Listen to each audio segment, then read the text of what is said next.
This is a subject I could talk for a few hours to give what it deserves, this question.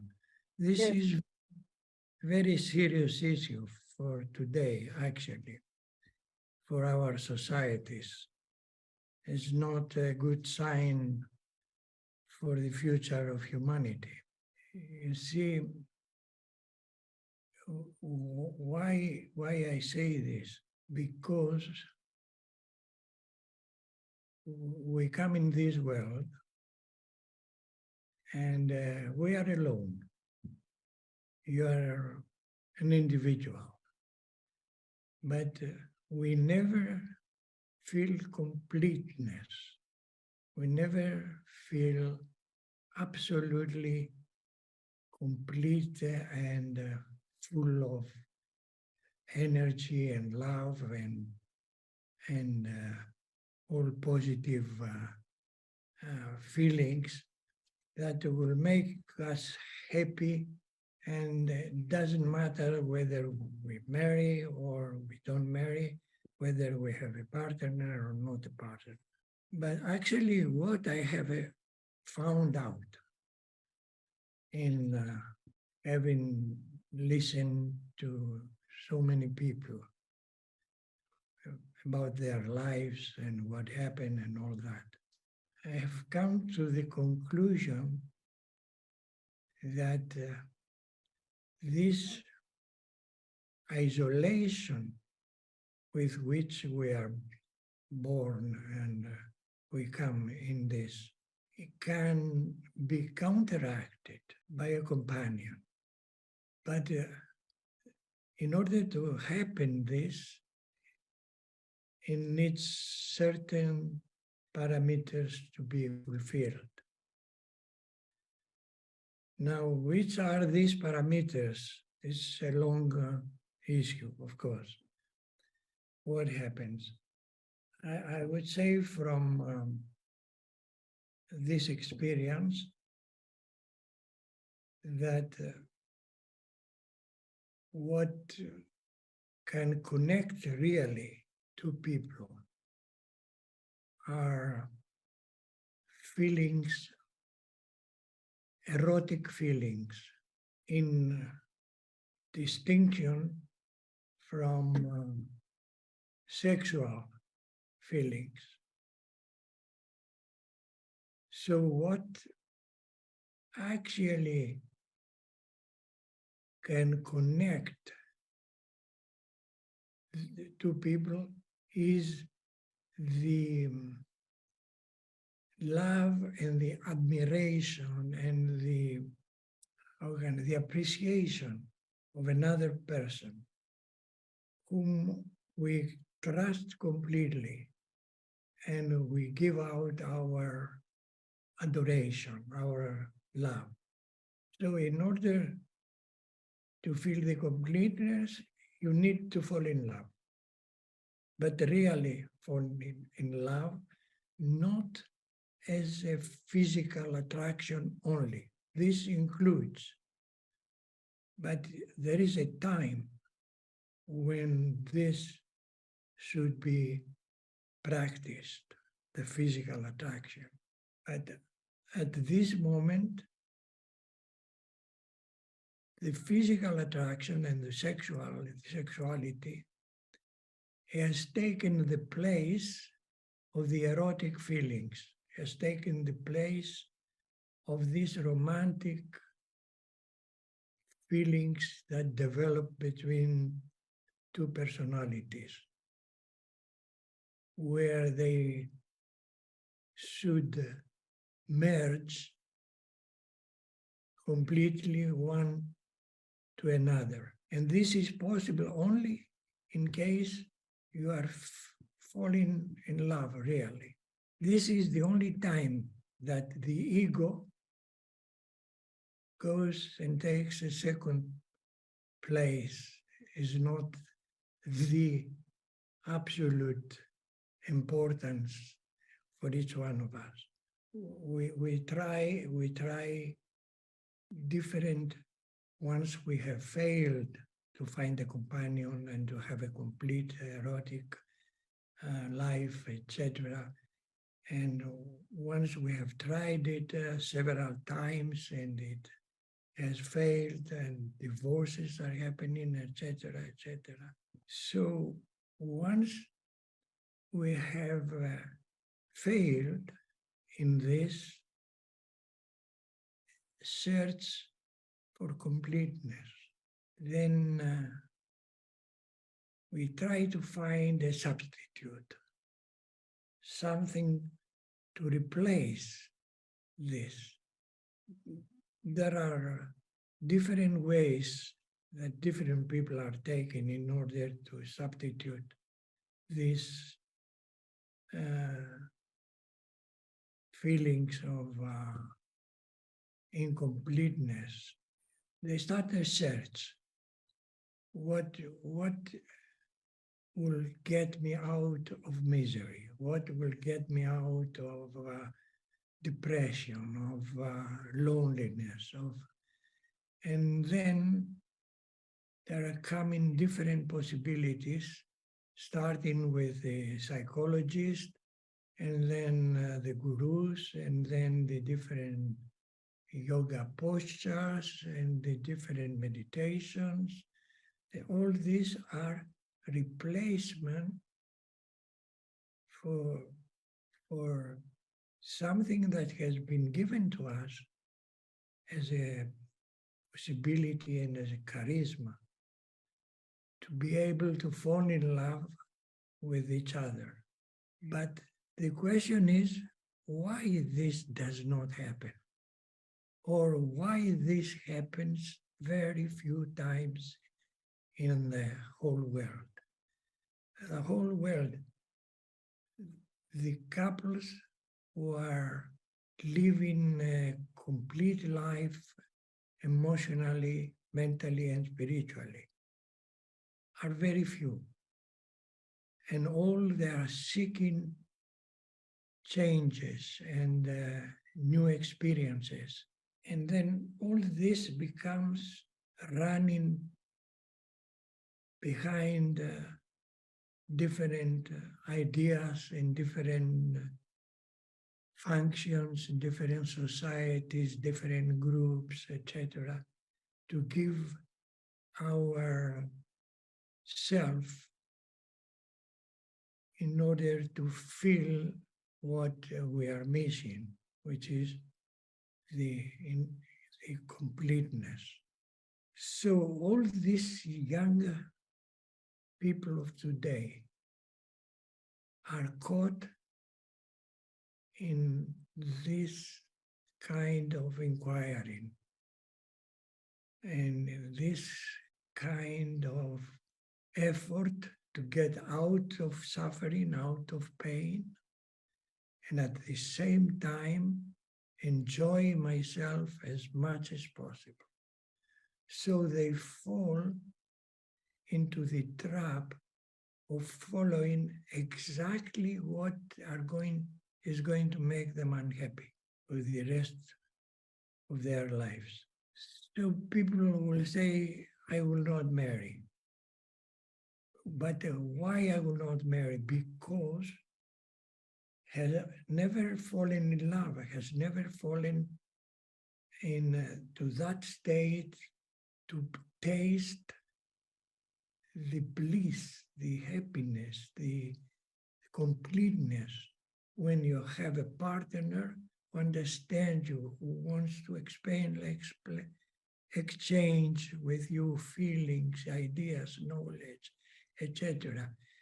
But each one not keeping himself back.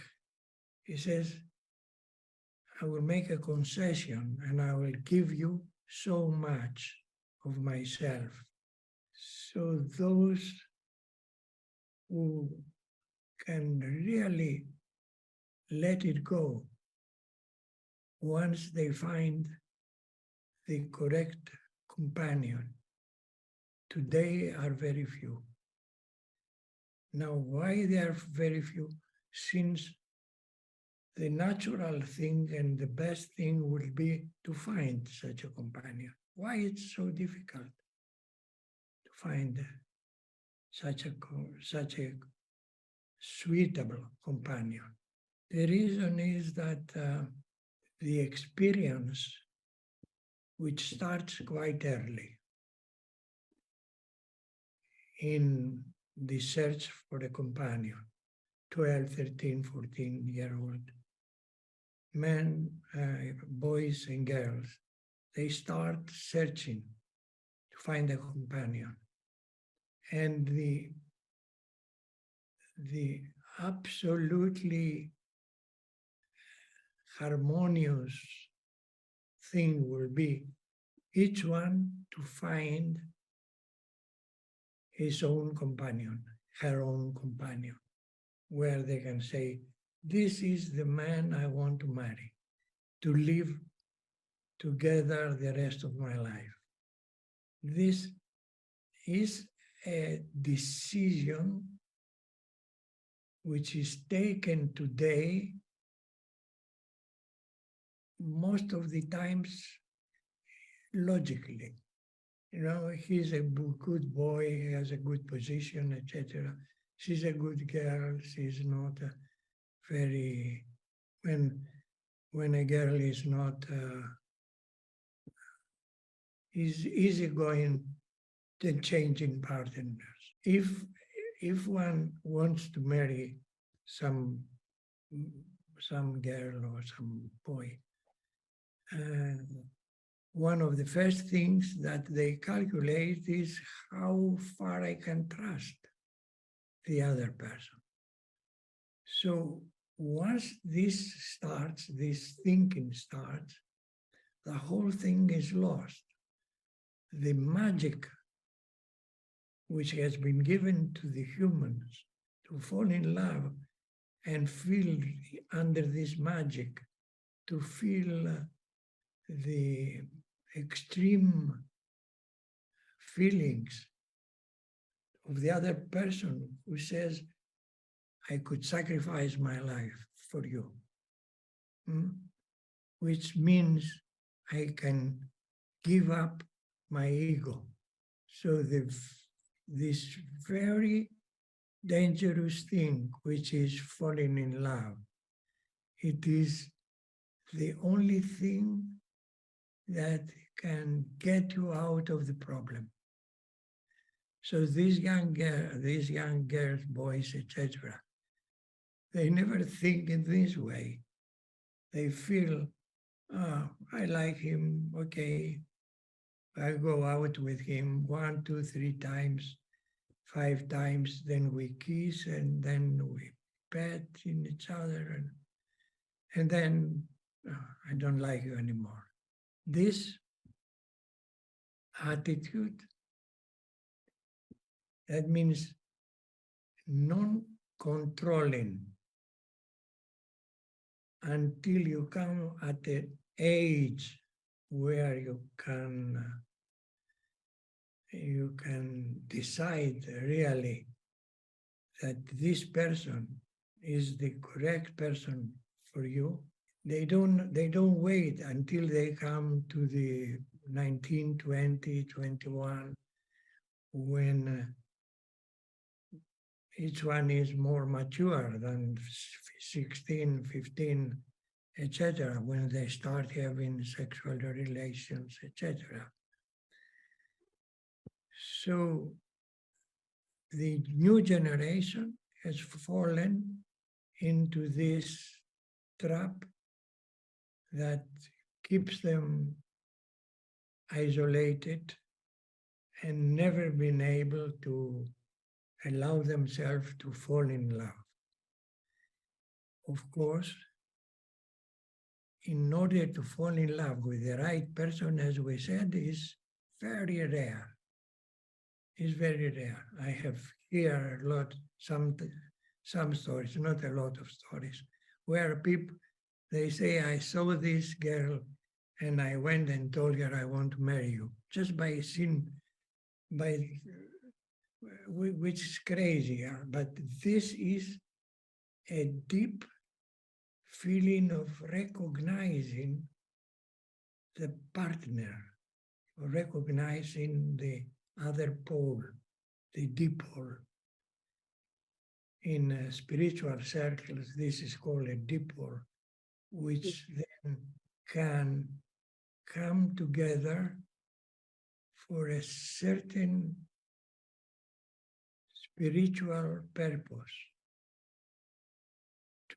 because having love for each other, they have extra love to give to the people outside in the society.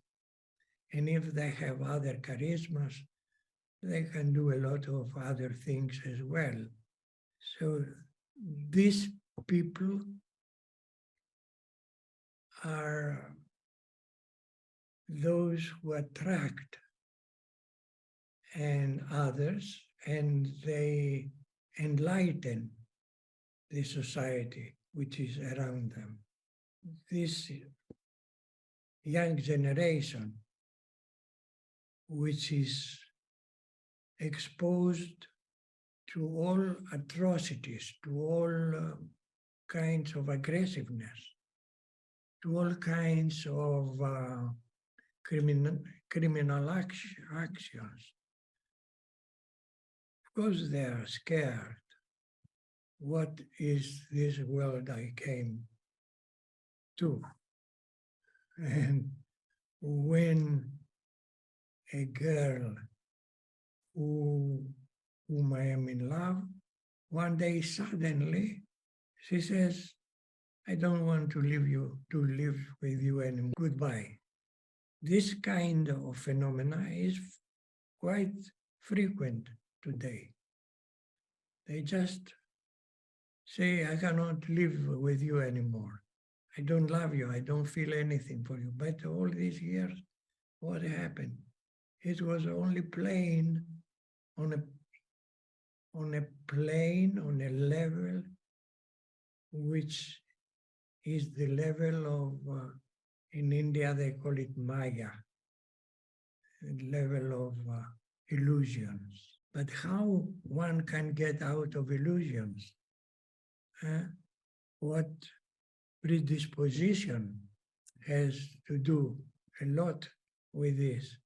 That means healthy parents coming together under love conditions, and they bring a child who is quite complete child, and he will find a partner.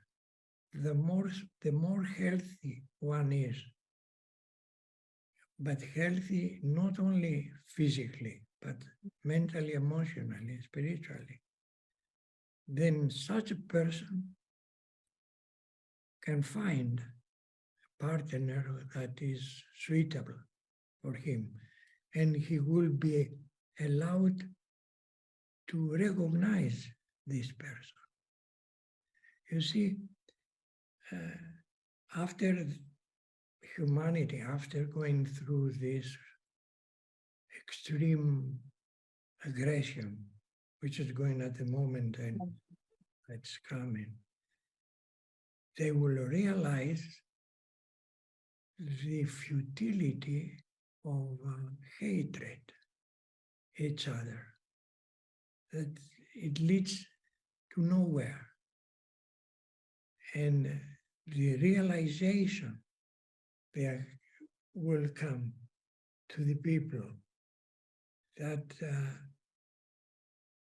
this kind of feelings that are prominent in our societies today are feelings of destruction and unhappiness and pain, suffering, where the societies will organize themselves in a different way, because they will have understood the futility of superficial relations that are going on at this moment in the young generation.